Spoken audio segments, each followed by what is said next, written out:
church family. My name is Rafa, and today I'll share my testimony.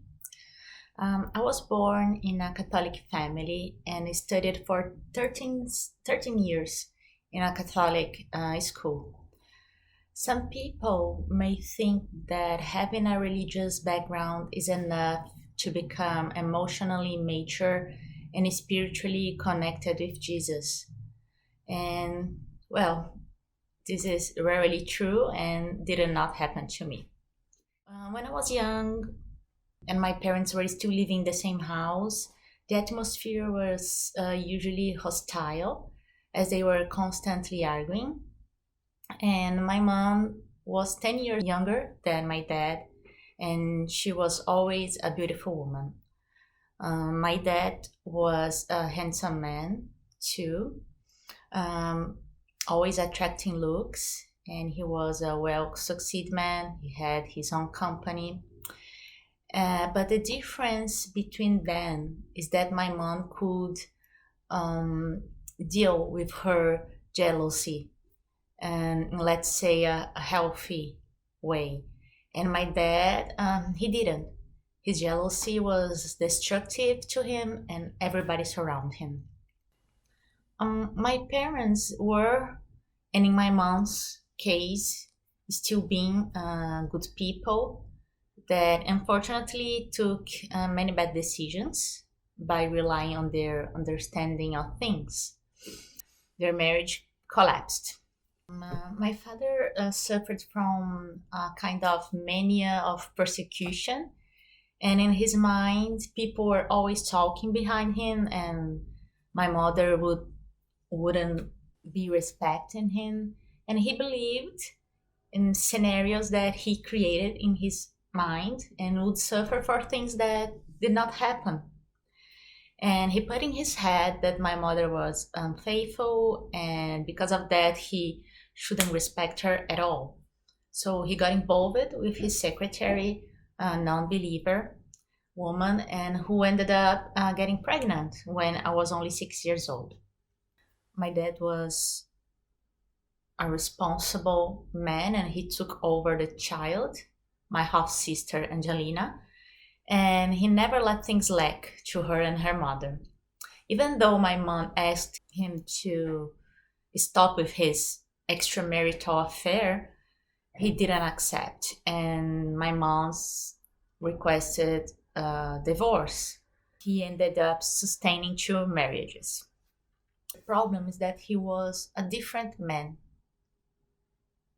in our home and in his other family home. Of course, this was not the only problem. First of all, he shouldn't had maintained this extramarital relationship, but inside our home, he was usually short-tempered. He was aggressive in his words and acts sometimes, aggressive in speaking, and he did not leave our home. He did not leave the house because of his proud. Many years passed, and when I was 20 years old, my mom introduced me to a practice called Jorei.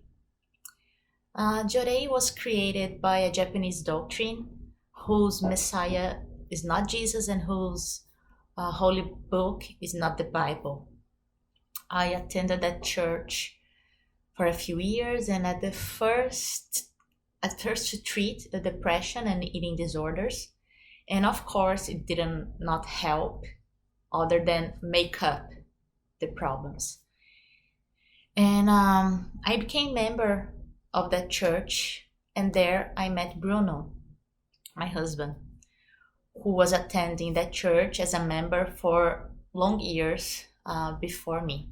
It's funny to say, actually is totally expected to say it, but our hearts were not there. We're not at that church. We always felt an emptiness we could not explain. Doesn't matter how many times we went to that church, and we were active participants, always volunteering in some departments and attending all services. And I don't know, we just couldn't pray for another Messiah, other Messiah than Jesus Christ. And together we decided to look for God in different religions, but we didn't find God. I went to fortune tellers and mediums, and I heard lies from mouth of people inspired by demons. And in one of those experiences, I met a medium in a hair salon, and she invited me to her home and took me to a room where she kind of embodied spirits. She incarnated a spirit who told me in a scary voice that meeting her was not an accident, and that he had been trying to talk to me for a long time. And he said her that I would meet him soon and I would recognize him for his beauty. Do I need to say that I never talked to that woman again? No, I never went back to her place. But, well, Bruno and I got engaged when we were still attending that church. And but our frequent discussions and jealousy and insecurity end up make us split up. And our friends never support us. We they use it. They were used to say that we wouldn't make it work and that we should move forward so other opportunities would arise. We would meet other people, and it is what it is.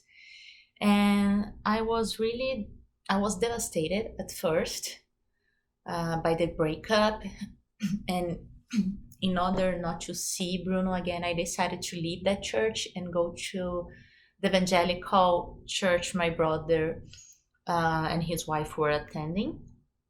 And when I went there, I got irritated at first with those people talking about God's love and righteousness. And many times I had aggressive thoughts while the pastor preached on the pulpit. Um, but little by little, God, in His mercy and love, He revealed Himself to me, and my soul began to be healed. And after a few services, I was able to worship the Lord. In December of 2014, my workmates invited me to parachute. I was attending the church at that time, and the evangelical church, and I had never parachute before. And it was a Friday night, hours before the event happened the following day, when I felt very discouraged. And I just called my colleagues and told them I had given up. I had given up jumping. I gave no reason. I just changed my mind. And the next day in the afternoon, my sister-in-law called to know how the parachute had been like. And I told her that I hadn't been um, in the mood to jump, that I just had made up my mind and didn't go. And to my surprise, she was like jubilant and praising the Lord. And I was like, what's going on here? Did I miss anything? And she then told me that the Holy Spirit had afflicted her the day before the parachute to pray for my life because I was in danger. That she said a spiritual battle was going on for my soul. She said that my brother and her knelt in their bedroom and interceded for my life. And it was when I understood why I gave up joining my coworkers in that activity. God saved me from a tragedy to give me more time to accept Jesus and then change my life, story, and future forever. And then through me, He would change many other lives. As I said before, I was Christian since I was born. But because of my family problems, eventually, when I was 9 years old, I would say to God that I hate my father. I hate my dad. I want him to die. And I hate you, Lord, because you allow this to happen. My heart was closed to God since I was a kid. Well, coming back to when I was 22, 23 years old. After the parachute event, the enemy did not give up on me. He tried to rip my life again 2 months later. And it happened that one night when I got home from work, my dad and I had an ugly argument about his other family. At the time, only the two of us were living together, as my parents had divorced and my brothers had married, and his wife's house was too small for them all to live together. My dad, her, and my sister, half sister.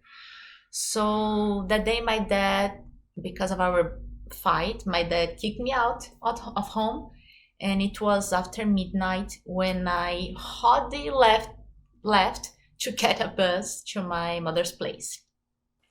I was feeling awful. I was feeling disrespect, unloved, misunderstood, and alone. It happens that a man was walking down the street, and it was dark and desert, and he was with his hand in his pocket holding a gun. And he approached me and asked for my cell phone.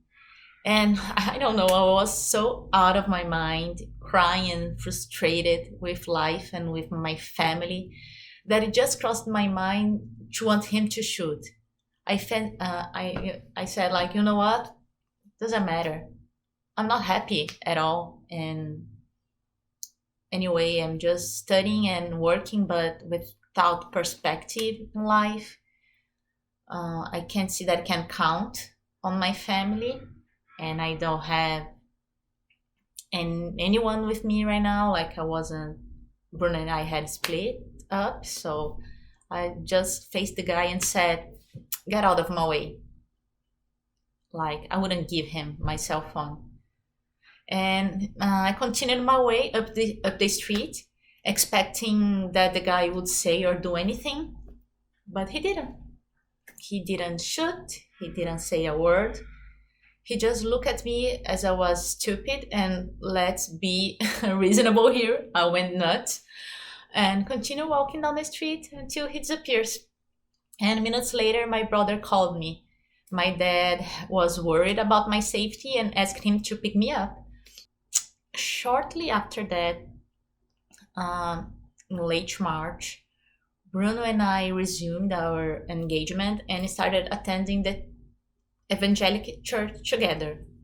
Um, our pastor baptized me in 2016, and my life hasn't become easier, all pink and without thorns since then. But I was with Jesus now, and doesn't matter my problems, how problems I would face.